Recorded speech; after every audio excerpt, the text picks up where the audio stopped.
Hello friends, welcome to my channel.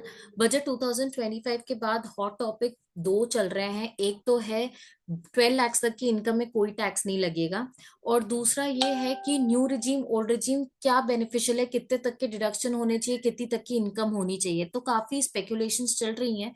तो मैंने यहाँ पर विथ एग्जांपल आपको समझा रही हूँ कि कब आपके न्यू रिजीम बेनिफिशियल रहेगी और कब ओल्ड रिजीम। दोनों फाइनेंशियल ईयर 24-25 की बात करें, जिसका रिटर्न आप अभी फाइल करेंगे रिसेंटली जुलाई में, और फाइनेंशियल ईयर 25-26 जिसका बजट आया है। तो सबसे पहले हम देखते हैं जिसका बजट आया, क्योंकि वो सबको समझ आ चुका है। तो यहाँ पर न्यू टैक्स रिजीम के 25-26 के स्लैब की बात करें तो 0 से 4 तक नील टैक्स रेट है, और 4 से 8 लाख की बात करें तो 5% से टैक्स लगेगा, जो कि 20,000 रुपीज होता है।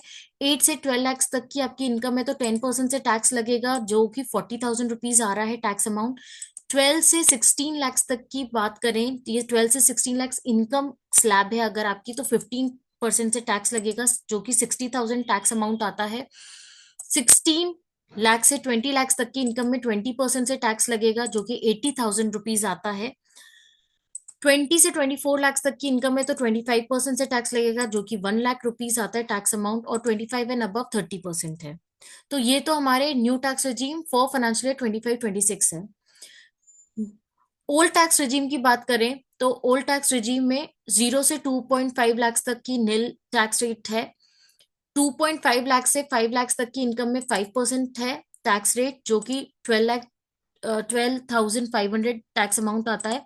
5 से 10 लाख तक की इनकम की बात करें तो 20% से टैक्स रेट एप्लीकेबल है, जो कि 1 लाख रुपए आता है टैक्स। एंड 10 एंड अबव 30% है।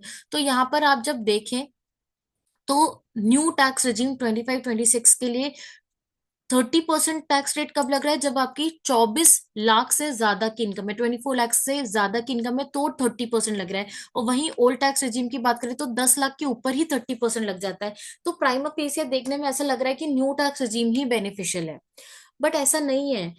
डिडक्शन अगर आपके पास है तो डिडक्शन न्यू टैक्स रेजिम में नहीं मिलते हैं, except employer contribution to NPS, और स्टैंडर्ड डिडक्शन मिलेगा, जो कि ज्यादा है न्यू टैक्स रिजीम में। बट ओल्ड टैक्स रिजीम में आपको सारे प्रकार के डिडक्शन होंगे। एचआरए अगर है तो वो डिडक्टेबल है, आपके एटीसी डिडक्टेबल है, एटीडी डिडक्टेबल, जिनके पास चैप्टर 6A के बहुत सारे डिडक्शन है, हाउस प्रॉपर्टी लॉस है, वो सबका बेनिफिट ओल्ड टैक्स रिजीम में मिलेगा। अब हम फर्दर अगर देखें, आपके यहाँ पर मैंने यहाँ 5 केसेस लिए हैं। 15 लाख की इनकम है, 20 लाख की इनकम है, 25 लाख की इनकम है, 35 लाख की इनकम है, और 45 लाख की इनकम है।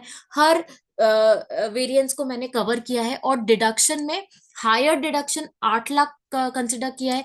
फिर उसके बाद दूसरा केस है 6 लाख का डिडक्शन, फिर है 4 लाख का डिडक्शन, और फिर है 2 लाख का डिडक्शन। तो यहाँ पर हम हर एक डिडक्शन को इनकम जब बढ़ रही है तो कंपेयर करते चलेंगे।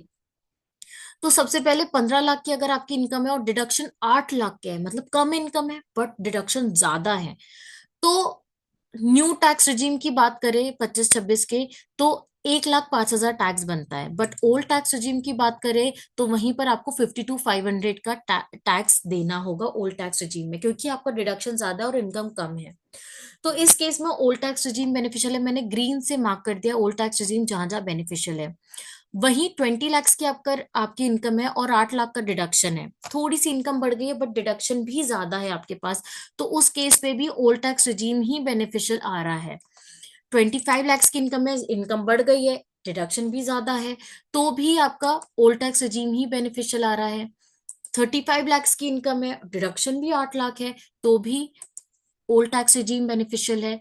45 लाख की इनकम में डिडक्शन भी 8 लाख का है, तो भी ओल्ड टैक्स रिजीम ज्यादा है। तो दैट मीन्स अगर आपके डिडक्शन ज्यादा है, इररिस्पेक्टिव ऑफ इनकम डिडक्शन आपका ज्यादा है, 8 लाख तक का डिडक्शन है, तो ओल्ड टैक्स रिजीम बेनिफिशियल है। वहीं हम अब बात करें, थोड़ा डिडक्शन कम है, 6 लाख है, और इनकम आपकी 15, 20, 25, 35, 45 है, तो देखते हैं। 15 लाख की इनकम है, 6 लाख का डिडक्शन है, तो टोटल इनकम कितनी होगी, 9 लाख।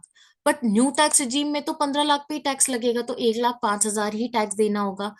और ओल्ड टैक्स रिजीम में 92,500 आता है। तो दैट मीन्स कि अगर आपके 6 लाख का डिडक्शन, थोड़ा कम डिडक्शन है बट इनकम भी कम है, तो ओल्ड टैक्स रिजीम बेनिफिशियल है।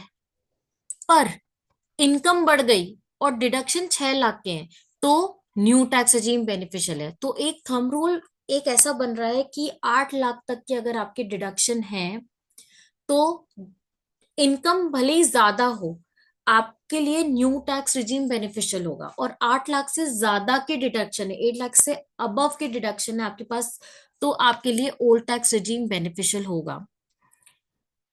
वैसे ही 25 लाख की इनकम है और 6 लाख का डिडक्शन है, 6 भी ज्यादा डिडक्शन होता है, इनकम भी ज्यादा है और डिडक्शन भी ज्यादा है, भी तो न्यू टैक्स रिजीम बेनिफिशियल है। मैंने येलो से मार्क करा है न्यू टैक्स रिजीम जहां जहां बेनिफिशियल है। वैसे ही 35 लाख की इनकम है और डिडक्शन भी ज्यादा है, तो न्यू टैक्स रिजीम बेनिफिशियल आ रही है यहाँ पर। तो जहां पर हम देखें तो 8 लाख के डिडक्शन है तो ओल्ड रिजीम है, अदरवाइज आपको न्यू रिजीम बेनिफिशियल रहेगी, भले ही आपके 6 लाख तक के भी डिडक्शन है। 45 लाख तक की इनकम है और 6 लाख तक का डिडक्शन है, तो न्यू टैक्स रिजीम ही बेनिफिशियल आ रही है। और जहां हम और डिडक्शन कम कर लें, 4 लाख तक के डिडक्शन की बात करें, 4 लाख की आपके पास डिडक्शन है और इनकम भले 15, 20, 25, 35, 45 हो रही है, सब केसेस में आप देख सकते हैं न्यू टैक्स रिजीम ही बेनिफिशियल है। येलो से मैंने मार्क करके रखा है 25, 26 की। और कम है आपके पास 2 लाख तक की डिडक्शन और आपकी इनकम 15, 20, 25, 35, 45 है, सब में न्यू टैक्स रिजीम बेनिफिशियल आ रहा है। तो यहाँ पर क्या है, जब हम 25, 26 के स्लैब की देखें न्यू टैक्स रिजीम की, तो उन्हें स्लैब बढ़ा दी है, स्लैब बढ़ा दिए हैं। तो जब तक आपके पास ज्यादा डिडक्शन ना हो, 8 लाख से ज्यादा तक के डिडक्शन ना हो, या तो आप ये माने 6 लाख से ज्यादा तक के डिडक्शन नहीं है, तो न्यू टैक्स regime ही बेनिफिशियल है। और 6 से ज्यादा के डिडक्शन है तो ओल्ड टैक्स regime बेनिफिशियल हो जाएगी। कंपैरिजन आपको हमेशा करना है, तो डिडक्शन पे डिपेंड करता है। तो अगर मैं कंक्लूजन ड्रॉ करूं 25, 26 के लिए, बस 25, 26 के लिए बात करूं, तो 6 लाख हम सोच सकते हैं, 6 लाख तक की अगर आपके पास डिडक्शन है, अप टू 6 लाख है, तो न्यू टैक्स रिजीम बेनिफिशियल रहेगी, और मोर देन 6 लाख है तो ओल्ड टैक्स रिजीम बेनिफिशियल है। कंपैरिजन हमेशा करना बेनिफिशियल होता है 25, 26 की बात हम जब कर रहे हैं। 6 लाख का डिडक्शन है प्रावधान। अब वहीं हम 24, 25 की बात करें, फाइनेंशियल ईयर 24, 25 जिसकी रिटर्न आपको अभी फाइल करनी है, उसमें कब तक के डिडक्शन हो, कितने तक के डिडक्शन हो चाहिए तो आपके लिए ओल्ड टैक्स रिजीम बेनिफिशियल रहे। तो सबसे पहले हम स्लैब देखते हैं। सबसे पहले 24, 25 के लिए न्यू टैक्स रिजीम की जो स्लैब है वो है 0 से 3 लाख तक के लिए नील टैक्स अमाउंट है। 3 से 7 लाख तक में 5% से टैक्स लगेगा, जो कि 20,000 टैक्स अमाउंट आता है। 7 से 10 लाख तक की इनकम है तो 10% से टैक्स रेट लगेगा, जो कि 30,000 टैक्स अमाउंट आ रहा है। 10 से 12 लाख तक की इनकम है तो 15% से टैक्स लगेगा, 30,000 टैक्स अमाउंट आ रहा है। 12 से 15 लाख तक की अगर आपकी इनकम है तो 20% से टैक्स लगेगा, 60,000 टैक्स अमाउंट आ रहा है, और 15 and above 30%। Old tax regime की बात करें तो वही सेम स्लैब है, 0 से 2 लाख, 2,50,000 तक की जो इनकम है उसमें कोई टैक्स नहीं लग रहा। 2,50,000 से 5 लाख तक की इनकम है तो 5% से टैक्स लगेगा, जो कि 12,500 आता है टैक्स अमाउंट। 5 से 10 लाख तक की अगर आपकी इनकम है तो 20% टैक्स रेट है, 1 लाख रुपए आता है टैक्स अमाउंट। और 10 लाख अबव में 30% है। तो यहाँ पर आप देख सकते हैं 30% कब कब लग रहा है, न्यू टैक्स regime में 15 एंड अबव और ओल्ड में 10 एंड अबव। बट यहाँ पर जो हमारा गेम है वो है डिडक्शंस का। जितना डिडक्शन होगा ज्यादा, उतना आपको ओल्ड टैक्स regime बेनिफिशियल रहेगा।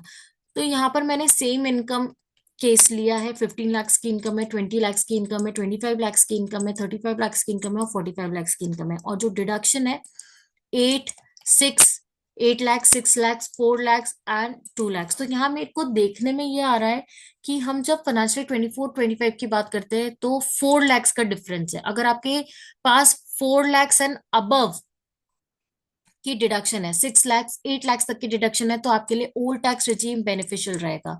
बट आपके पास 4 लाख तक की डिडक्शन है तो न्यू टैक्स रिजीम बेनिफिशियल आ रहा है। 4 लाख इसलिए भी है क्योंकि यहाँ पर जो डिफरेंस हम देखें, 15 के अबव 30% लग रहा है और ओल्ड में 10 के अबव, तो दोनों का जो डिफरेंस है वो 5 लाख है। तो 5 लाख तक का आपके पास अगर डिडक्शन अमाउंट है तो तो आपके लिए न्यू टैक्स रिजीम ही बेनिफिशियल हो। 5 के ऊपर है आपके पास डिडक्शन, तो आपके लिए ओल्ड टैक्स रिजीम बेनिफिशियल होगा। तो यहाँ हम अगर कंक्लूजन की बात करें इस साल, तो 4 लाख या 5 अपन यहाँ पर मान सकते हैं। 5 तक के आपके पास अगर अप टू 5 तक है तो न्यू टैक्स रिजीम, और मोर देन 5 है तो ओल्ड टैक्स रिजीम बेनिफिशियल रहेगा फॉर 24-25। तो डिडक्शन के बेसिस पे आपको डिसीजन लेना है, ना कि इनकम टाइप पे।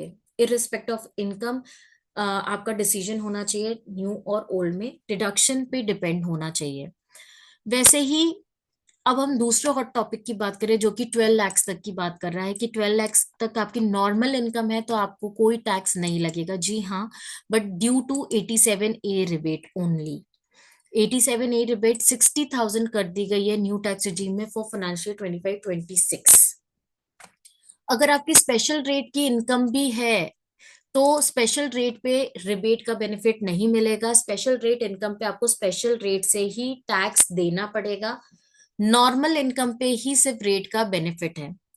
अब दूसरी मैं बात करूं, न्यू टैक्स रिजीम में रिबेट में एक और बेनिफिट दिया था जो कि लास्ट ईयर से ही एप्लीकेबल है। अगर आपकी इनकम 12,01,000 हो जाती है तो क्या आपको रिबेट नहीं मिलेगा? जी नहीं। मार्जिनल रिबेट का एक कॉन्सेप्ट लेकर आए हैं न्यू टैक्स रिजीम में कि अगर आपके 1,000 हो जाती है तो आपको वरना क्या है 60,000 पूरा टैक्स देना पड़ जाएगा।